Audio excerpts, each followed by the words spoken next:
correctly. So should be a fun call. Today we're going to circle back to something we started doing 2 years ago now, which is providing you guys with an end of year checklist to review with your customers. I added a couple things to it this year, which probably should have been on there years past, but we kind of go through the stuff. It's always an iteration. I just dragged a copy of it into oops, that's not even the copy I meant to give you. Don't download that one. You don't really want that. You want a docx copy that you can actually edit. So I just dragged a docx version of that into the chat. Feel free to grab it and download it. But I want to kind of talk through this with you guys because I'm sure as our partners get more and more mature, you guys probably have some things that we're not thinking about. We came up with a couple good ones this year to add it back in, but it's end of the year. It's kind of that time to get things wrapped up and start thinking about where your customer is going to be going next year. I would say the world has changed a lot in the last year as far as regulation and compliance and all of those things go. So, we want to approach things from a couple of different perspectives, not just from the life cycle insights. How can we be successful in the platform? We do cheat and highlight everything in green that we can kind of automate and speed up for you. But there are also things on here that we can't do for you, but that I think you guys should consider and put a little bit of work into for your customers. So we're talking about identifying tech debt, making sure that we understand what our client spend ought to be. We started talking about this a lot earlier last year. I think you should have already put a budget in your customers' hands. If you haven't done it yet, get something to them and get it to them right now. And when you do, send them a list of things that if they had money to spend, you would have them do yet this year before the end of the year. You would be surprised how many of your customers in the next 28 days, 29 days, are going to decide what to do with money they don't want to pay to Uncle Sam. And this might be the last year for a few years that they still have some of that government stimulus money floating around, some of that COVID cash, and you might want to help them spend that. I always, this time of year, get reminded about my customer who called me up at the end of the year and said, I just ordered iPads for all my sales guys, and I'd love for you to come down and help me set them up. And I went, oh my God, he still has Windows XP, right? And we needed to replace some stuff, and we hadn't communicated in the appropriate time frame. And he had gone out and bought stuff that not only compounded, added to what we had to support, but it also compounded his technology debt, because now 4 years from now, we were going to want him to replace all those iPads. And that was going to be more money that he needed to spend. So make sure that you guys are putting that budget out there for him. Make sure you're showing them what kind of tech debt they have. You'll be surprised how many of your customers will commit to that last minute thing at the end of the year if they can pay for it and get that stuff moving. Obviously, consult your financial advisor if you're worried about taking payment for stuff you can't deliver between now and the end of the year. Not my ball of wax, but you guys can have that conversation. Future spending trends. We make it really, really easy for you to get that 3 or that 5 year budget out in front of your customer. If next year is your year where you're going to be massively unpopular, let's remind our customer about it now. You give them the option to buy down next year. If next year is going to be super expensive, give them the option to pay for some stuff this year. I think that's super important. One of the things that we really want to show them is, hey, next year is going to be terrible. Let's make sure that we put some money into or put some energy into what we can do this year. So really think about sending that budget over and putting it in front of your customer. Identify 2023, 2024, 2025 is going to be your bad year. Should we be doing something now to prep for this so that it's not quite as bad as it could be? You can present that budget obviously in a couple different ways. So make sure that and everybody by now probably has a best practice that you use. I'm a big fan of a more detailed short-term narrow budget, 6-12 months, and then that long-term 3 to 5 year budget that may not have as much detail, but just calls out that crappy year that's coming. Major risks your clients haven't addressed. You guys all have a few things that are your hot button items. MFA is the one that comes to mind for me. If you need to charge your customer $500 to go deploy something like MFA, or pick your favorite security product, Huntress, ThreatLocker, SentinelOne, you pick your favorite product. Now's the great time to ask them to part with a few hundred or a few $1,000s to go out and do a little bit of project work, and it'll keep you guys busy through the holidays, getting something knocked out in that quiet time when the help desk phone isn't ringing off the hook. You can typically get a little bit of work done and not interrupt your customer too bad. Detailed budget for next year. Obviously, we already kind of touched on that. Review your client vendor agreements and identify any of them that expire next year. If you've been trying to get rid of a product or a service that's sitting on the network that annoys the crap out of you, 3 to 6 months ahead of time is the time to start talking about it, especially if you're talking about a copier, right? We had a Kyocera dealer in town and we hated their products and we hated their service and they were miserable to deal with.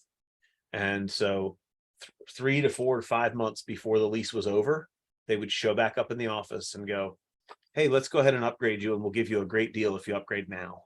And before that person ever got to the point in their contract when they could cancel, a new piece of equipment would come rolling in the door and they'd be locked into another 3 or 5 year lease. Now, not that you guys know any other companies that behave that way, but if you want to get out in front of that stuff, think about it right now, look at what's going to expire next year for your customer and start having those conversations. The big one that we added in here this year is identify when your client's cyber liability goes up for renewal.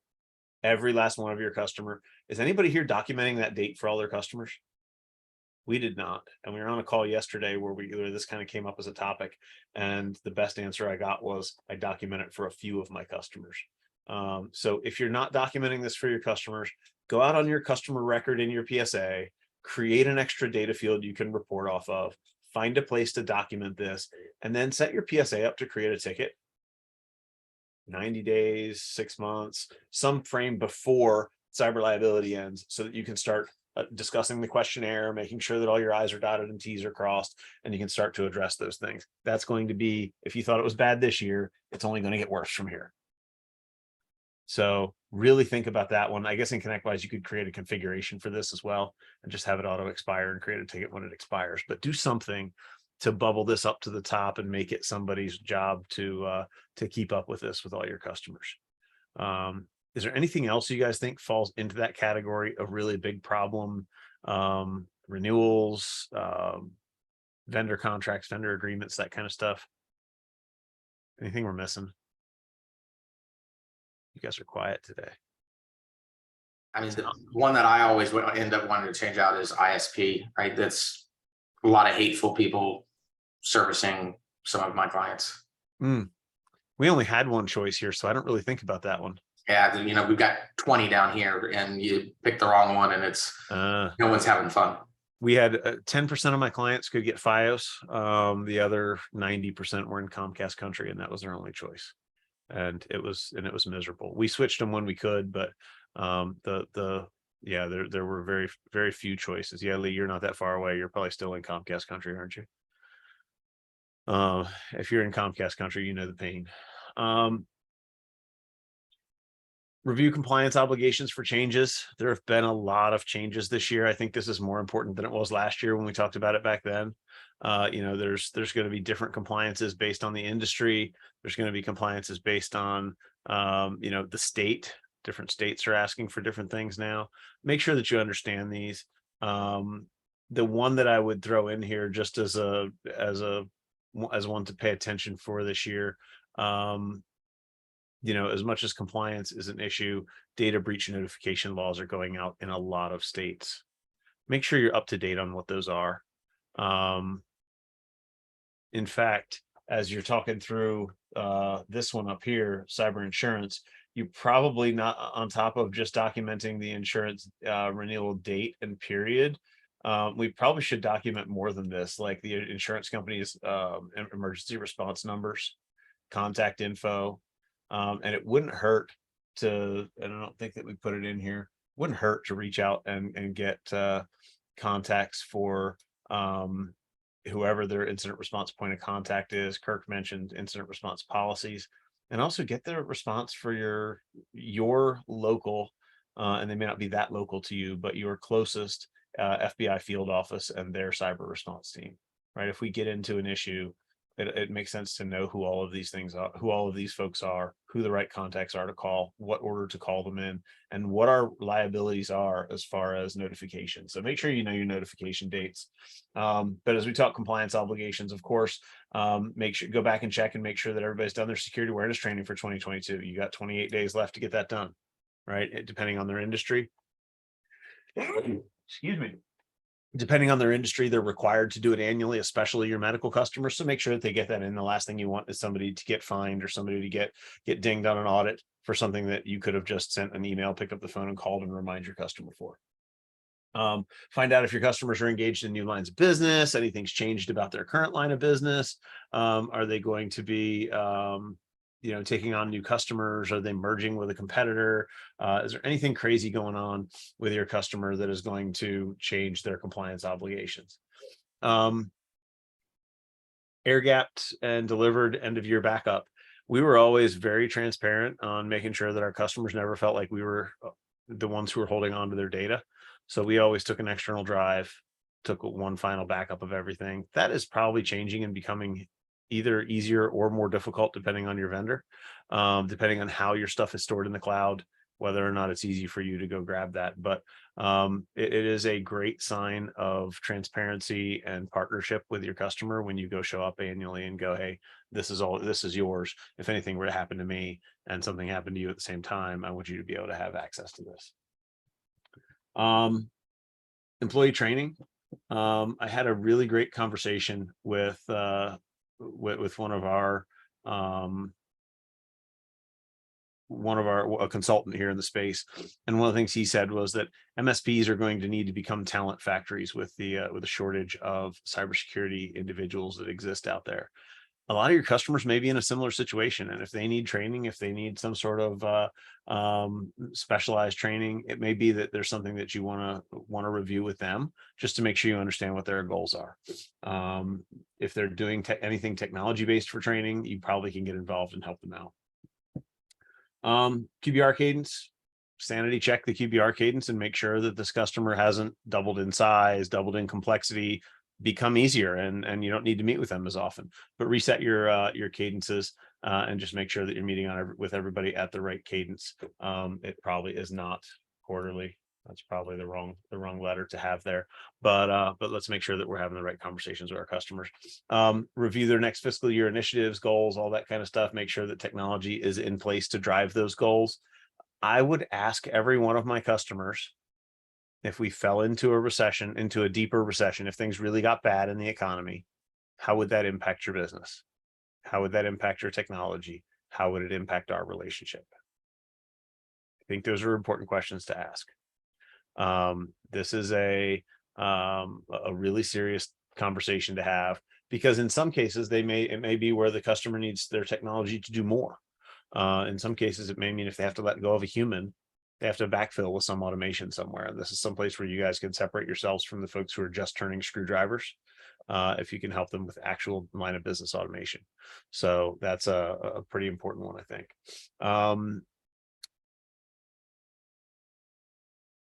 Going to the cloud with a backup drive. I like that.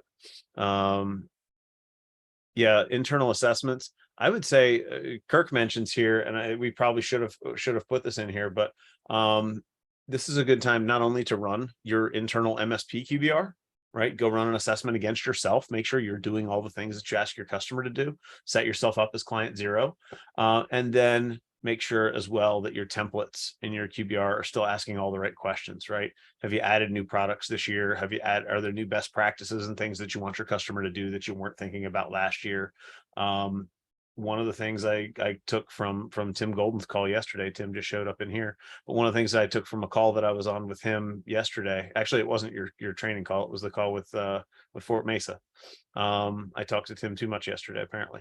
But the call we had with Fort Mesa yesterday, one of the Fort Mesa guys said, the number one place that insurance companies are getting burned is electronic funds transfer. And that may be something that you don't encourage your customers to write that policy. You probably should. Do you guys talk to your customers about wire transfers and the risk that's associated with even allowing them or having access to them on their accounts? It's technology. It's a really easy conversation to have. Mr. Customer, do you have a written policy around electronic funds transfer? Actually, if you have it, I'd love to get a glimpse of it just so I can teach my team to support you in accordance with your policy. If your policy is we don't wire transfer money and your CFO calls me, I'd like for my team to know that. We want to make sure that we're supporting you in as your policy is actually written. Review strategic initiatives and goals, reflection based on what you've learned, right? We know that things have changed a lot with ourselves and our clients in the last year. But make sure that we put all of this into terms for our client. One of the things that we've been stressing this year is really communicating in the language of your customer. So when you turn all of this around and give it back to your client after you collect some information, make sure that it's in their language and that we're talking about how we can better their business with technology, not just how we can lock them out of stuff and make their life more difficult with security, because that's really what it sounds like when we come to them. Yeah, Tim, we were just talking about incident response, FBI phone contact info, insurance company phone contact info for all your customers, all of that kind of stuff. I'm not surprised many don't have it. We'll go with disappointed. So this is a sheet that we started 2 years ago. We've just slowly and surely added a few things to it. Some of this can be automated in lifecycle. Some of this is just part of, going through and closing out next year for your customers and kind of setting yourself up for success next year. I would hope that you guys are having some of these conversations throughout the year, but now's a great time to go, go back to all of your customers and just sanity check yourself and make sure that these things are getting done. Who's got something that I didn't cover here that you think we ought to do for all of our customers before the end of the year? Anybody? Because we've done this exercise. This is 3 years in a row now, so we may be getting close to having a complete list. But I always like the conversation there. Yeah, we talked briefly about just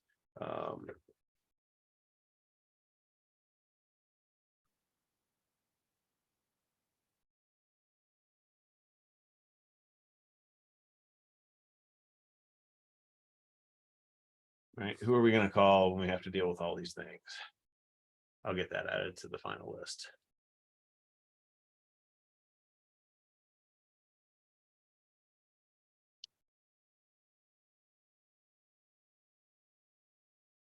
Yeah, Wes, I don't disagree with you at all there. I'd be careful with stack alignment and make sure that you're making the conversation about your customer.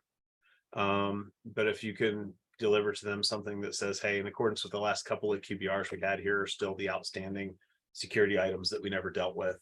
I like to address this stuff this time of year with, if you had money that you intended to spend before the end of the year, this is where I would put it, right? We don't have to rehash the whole security conversation. They've already had that conversation with us. But this is a good time to go back and remind folks that if you're going to spend money before the end of the year, let's spend it with purpose. A lot of depending on your industry or your vertical, municipalities, nonprofits, a lot of these folks have either grant money or just money encumbered in a budget somewhere that has to be spent by a certain date. And end of the year, end of the fiscal year, there's a couple times a year where we ought to be touching in with them and just going, hey, sanity check. Do we know exactly what you need to do between now and the end of the year? The last thing I'll say is make sure you document your client's fiscal year. Does everybody know the fiscal year for all their clients? Because that should impact your touch point. If their fiscal year ends in June, you're probably having a call with them at the beginning of June to prep them for the end of June, the same way that we're having this call with most of our folks about the regular calendar year. If you're in England, Ireland, Scotland, any of those areas, you're having that conversation at the beginning of March. So just know your clients and know when and how we're having those conversations. The other big thing that we get asked for is kind of a process doc for getting a QBR out the door. So we've built this other doc designed to help you guys hit the ground running. So the newer you are in the platform, the more value this might have. But for those of you who have been here a while and you're trying to delegate the responsibility of giving a QBR, this might be helpful to you. Now, we just put this first iteration together. I would welcome some community feedback on this. I put an editable Word document in the chat. Feel free to download it, customize it, tweak it over the next few days. Email me if you have questions, comments, things that we ought to add to it. The thought was that we could give you kind of a countdown We've got everything from about 2 weeks out, 2 weeks before your QBR. We're starting 14 days prior and working our way down through this list. So if our QBR is 2 weeks from now, 14 days out, we're going to be implementing supplemental or integrating supplemental data. I'm going to go back and add more, and I'll have this a newer version of this for you. Mark and I are going to go through this and add links to video recordings everywhere we can to talk through how to do a step, what's involved in a step, what were we thinking when we wrote that step. It's going to take us a couple of days to get all those things either attached if we already have them, or re-recorded if we don't have them. But we're going to make a commitment to make sure that we have this for all of you guys. I want to know that you're comfortable handing this off to somebody in your team and letting them run a QBR, because at some point you guys are all going to get to where the owner can't run the QBR anymore, and some of you are already there, right? Some of you are delegating this, or are the person this has been delegated to, right? So take a look through this. Let me know if there's anything big and obvious that you feel like is missing. I would love to take your feedback on where we can improve our documentation, the video content that goes along with it, each of these pieces. So this is kind of a work in progress as we go. But Mark and I will continue to work at adding content alongside of it and getting it finished up for you. Any questions on this one? Just a couple simple focus areas. So we didn't spend any time in the platform or on what's coming in the platform today, but I am going to share a little piece of news. I don't know if I'm supposed to tell you this yet. But Marnie's not here to stop me. So I'm going to say the stuff I probably shouldn't say. I'll tell you what, I will actually just go paste something into chat that'll get you guys excited. Hopefully, well, I guess I can't paste it in chat from there. Let's see. Maybe I can just stick it out here on this page. Here's a piece of marketing we've been working on for the last couple of days. It's about to go out and go live. The news was splashed on some social media, so I want to make sure that you guys, our wonderful partners, get to see it as early as anyone else.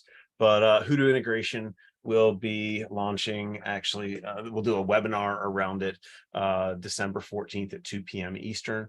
That will get you guys access. If you attend the webinar, you'll get access to the early adopter version of this. If you want to sign up for Hoodoo integration webinar, or for the Hoodoo integration webinar, you can do it at the link I just tucked into chat.